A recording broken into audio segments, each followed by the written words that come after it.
Yoo-hoo! Dart! I thought we have no business here, but look at Meru. Let's give her a little break.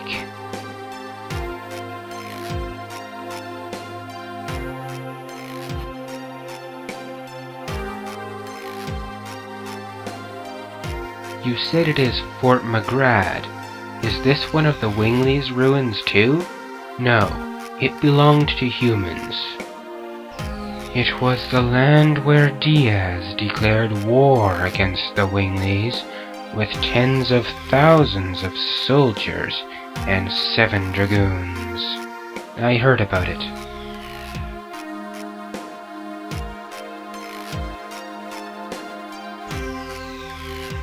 Dart, let's keep going! That cutscene always makes it seem like Dart and Rose are Meru's parents. They're acting like her parents. The mom and dad sort of dynamic there. Which is just hilarious, because A, we've met Meru's parents, and B, Dart and Rose?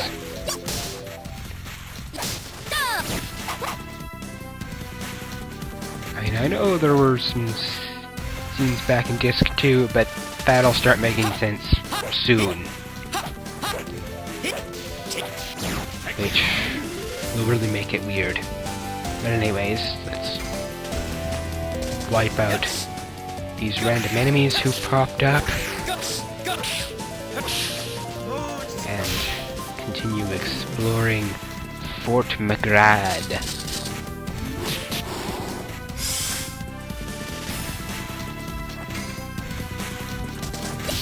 Goodbye, curling. And bowling too.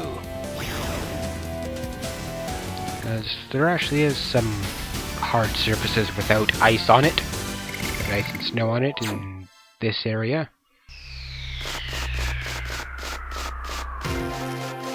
Okay, so there's a chest there. Midnight Terror. That sounds like it could be a weapon for Rose. If not, it's an attack item. Rose? Dragoons are descending here in this place again.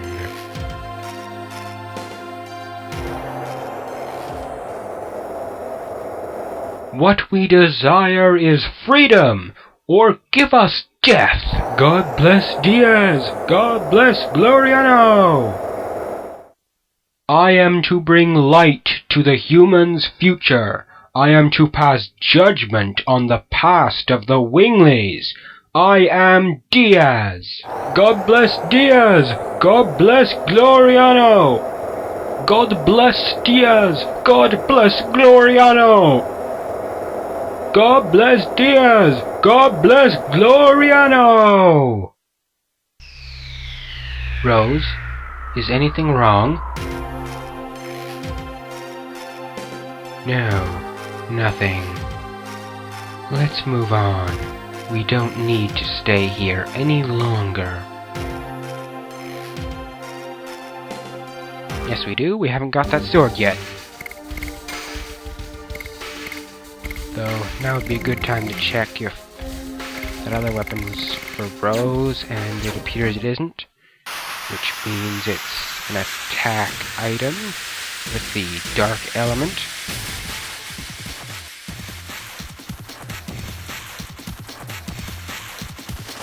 Okay, a couple more windy weasels, and a bag of bones.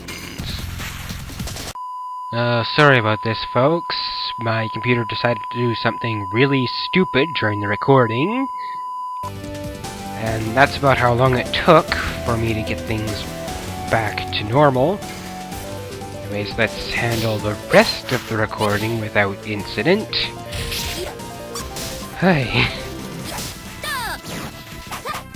And there's your Cat's Cradle edition.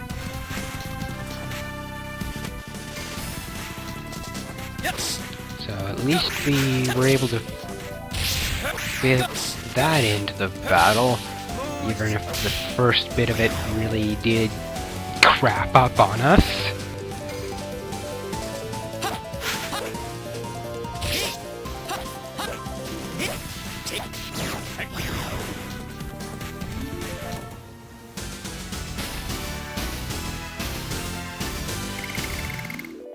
Okay. So let's make our way down there. Arg! Man, this video is just full of errors. Slipping back the wrong way, but no, head down, grab this chest containing a stunning hammer, then go down to grab that chest with a poison needle in it. Okay, random battle. Deal with this quickly. A bunch of skeletons. We can actually maybe use this to heal up some of the characters. Perhaps. Depending on how I feel. Either end this quickly or have people heal. I'm not sure which at this point. But healing would help for the upcoming boss fight. This is the real last boss that can be fit into this disc. It's an optional boss, but gives you a weapon that's arguably the best in the game. Arguably because it has the highest attack power in the game, but comes with a negative side effect. For that reason, I tend to prefer the one without the negative side effect. Though most of the time it comes down to personal preference. Though, looking at the math, the other sword definitely has the numerical advantage.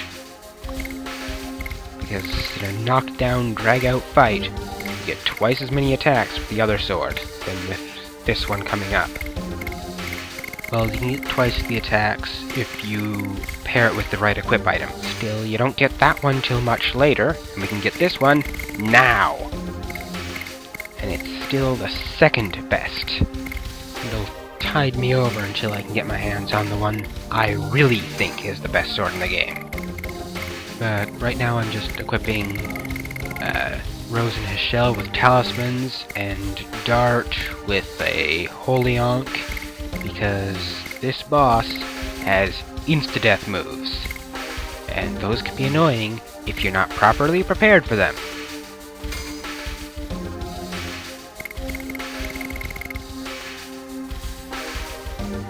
So I intend to be prepared. The holy ankh, not quite as good as the talismans, but pretty close second. At least gives me a shot. Hex Hammer's still got one more thing to be fully complete, but it's more important to have the Omni Sweep for this boss fight. I can deal with that last little bit of Hex Hammer after the boss, which is coming up right now, or after this brief cutscene, rather.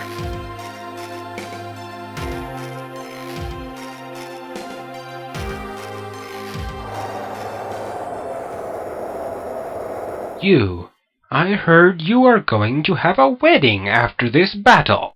There is no guarantee of coming back alive. Even if one of us dies, our bonds of affection are forever. Zieg, your eyes are already looking at our future. Then I will realize the future for you.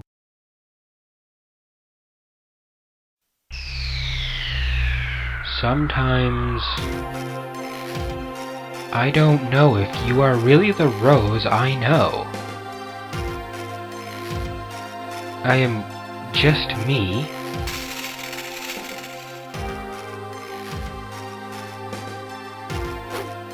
Because the Dragoons made an appearance, it seems the souls of the soldiers who died in the Dragon campaign have awakened.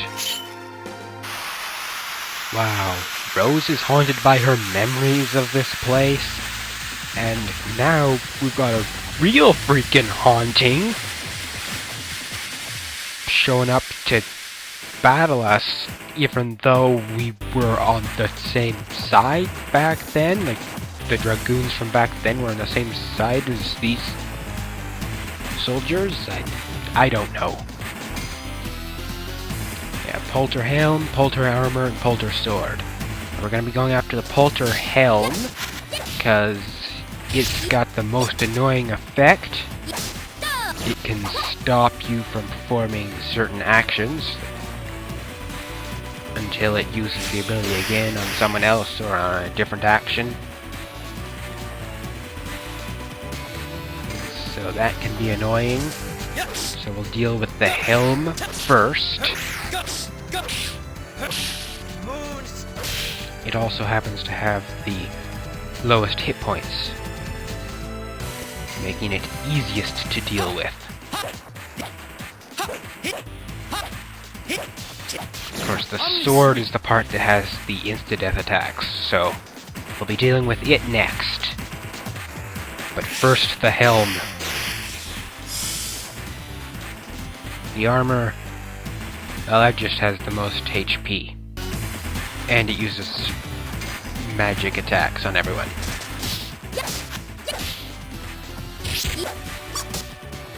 Yeah, it's a poltergeist, pretty much. And poltergeist says, you know, those are ghosts. So this one's doing a bit more than playing pranks and tricks. Well, there goes the helm. Oh, and see this? This is the insta-death move. Looks like it's using it on Dart for some reason.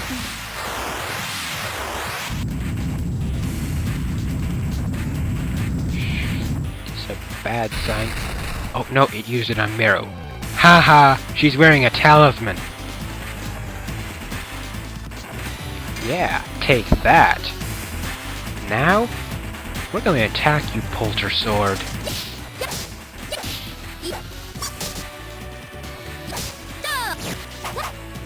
Because the sooner we take you out, the sooner we can deal with this whole thing where you try to kill one of us.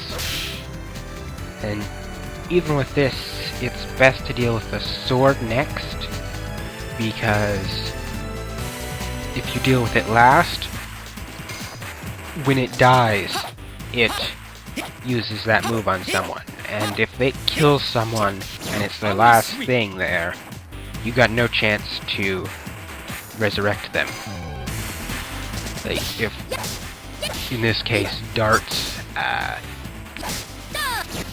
Holionk fails to res him, you have no chance to res him with the Angel's Prayer.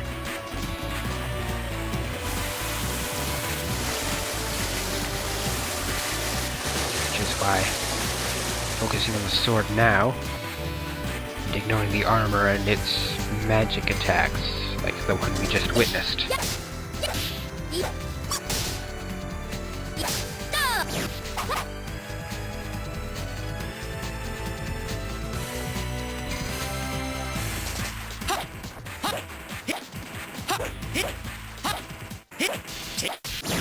Sweep.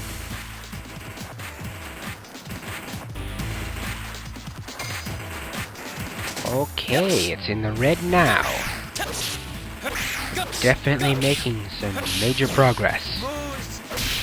But that's all we have time for right now, I'm afraid.